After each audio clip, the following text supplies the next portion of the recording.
salaamullaahi calaykum kulanti wacan oo wanaagsan daawadayaal halkan warbaahiya meediya qodobada ugu waaweyn aad ku daawan doontaan warka warbaahiya meediya waxaa ka mid ah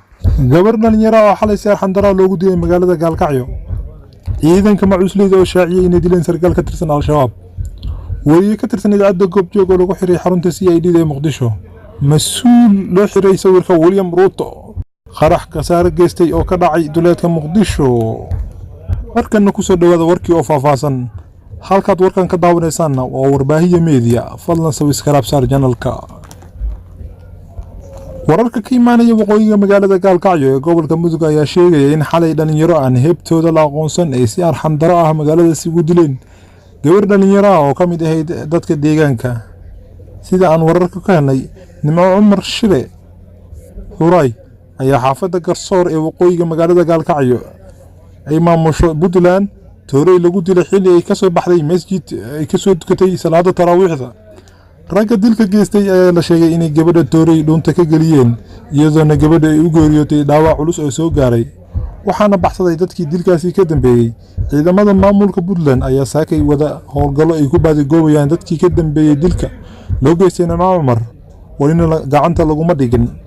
dhacdadan xalay ka dhacday waqooyiga magaalada Gaalkacyo ayaa noqday mid si weyn loo hadal hayo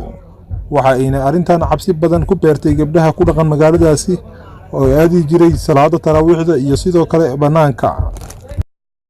ciidanka macuusleyda oo ciidan u abaabulan sida beeleed mudooyinkii dambana dagaal kula jiray dagaalyahanada al-shabaab ee gobolada Shabeellada Dhexe ayaa sheegay inay dileen sarkaal ka tirsan al-shabaab taliyaha macuusleyda Axmed Dhagey ayaa warbaahinta dawladda u sheegay inay dileen sarkaal al-shabaab ka u qaabilsanay degmada Cadale waxaana sidoo kale sheegay in xubno kale oo al-shabaab ay dil iyo dhaawac u geysteen Axmed Dhagey ayaa sheegay in weerar gaadmo ah ay ku qaadeen deegaanka Xagarey oo 40 kiiloomitir u jira deegaanka degmada Cadale wuxuuna sheegay in warkaasi ay ku dileen 3 xubnood oo ka tirsan al-shabaab uu ku jiro madaxii shabaabka ee Cadale Macalin Caadi shalay gelinkii dambe abaa 12 ayaa weerar gaadmo ah ku qaadanay deegaanka Xagarey ee xarunta al-shabaab waxaana halkaasi ku dilnay ninkii u qaabilsanaa Cadale iyo 3 kale oo la socotay waa inoo suurto gashay inaan ka soo furano qori AK47 AH iyo rasaas badan waxaan helnay xog ku saabsan in halkaasi ku dhibaateynayeen dadka shacabka ah allam hadii dhankeena waxaana soo gaaray ma jiro ayuu yiri Axmed Dhagey oo ah taliyaha macuusleyda kooxda macuusleyda oo ah dhalinyaro reer baadiye ah oo isaga bulshay iyo dagaalyahanada al-shabaab ayaa marar badan ku dagaalamay deegaano ka tirsan gobolka Shabeellada Dhexe wariye Cali Aadan Muumin oo ka tirsan wariyaasha ka howlgalay idaacadda iyo telefishinka goobjoog ayaa saakay lagu xiray xarunta dambi baarista CID ee magaalada Muqdisho sidaan wararka ka helnay wariye Cali Aadan ayaa la gaarsiiyay warqad looga dalbanayay inuu yimaado xarunta dambi baarista si wax looga weydiiyo dacwad laga soo gudbiyay wariyaha ayaa la xiray markii uu tagay xarunta dambi baarista ee CID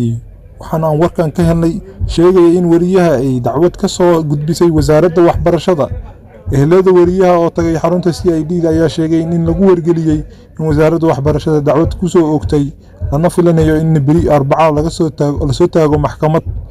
wariyaha la xiray ayaa ka mid ah wariyaasha wax ka qora baraha bulshada sidoo kalena ka shaqeeya idaacadda iyo TV-ga goobjoog wariyahan ayaana marar badan baahiyay warar aan farxad gelin dawladda Soomaaliya ciidanka booliska dalka Kenya ayaa xiray Julian Mashajaria oo ka mid ah xubnaha golaha deegaanka Kwambu waxaana ninkan lagu weydiiyay inuu gaariga ku dhajiyay sawirka madaxweyne ku-xigeenka Kenya William Ruto oo loo xiray dareeska militariga wargeyska Standard ee ka soo baxa dalka Kenya ayaa qoray in mas'uulkani ka tirsan golaha deegaanka Kwambu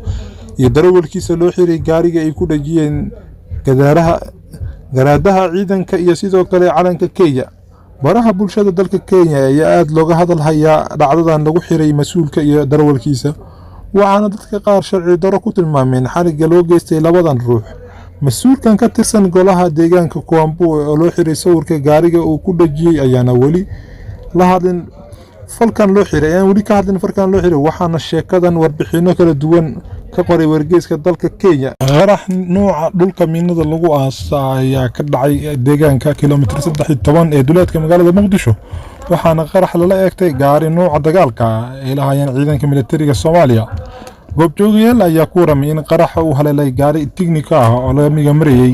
waxaana qarax la sheegay inay ku dhaawacmeen 3 askari oo ka mid ahaa ciidankii la socday gaariga la qarxiyay ciidanka militariga ee qaraxa lagu weeraray ayaa rasaas badan furay markii uu qaraxu dhacay kadib ciidamadii ayaana daqiiqado kooban xiray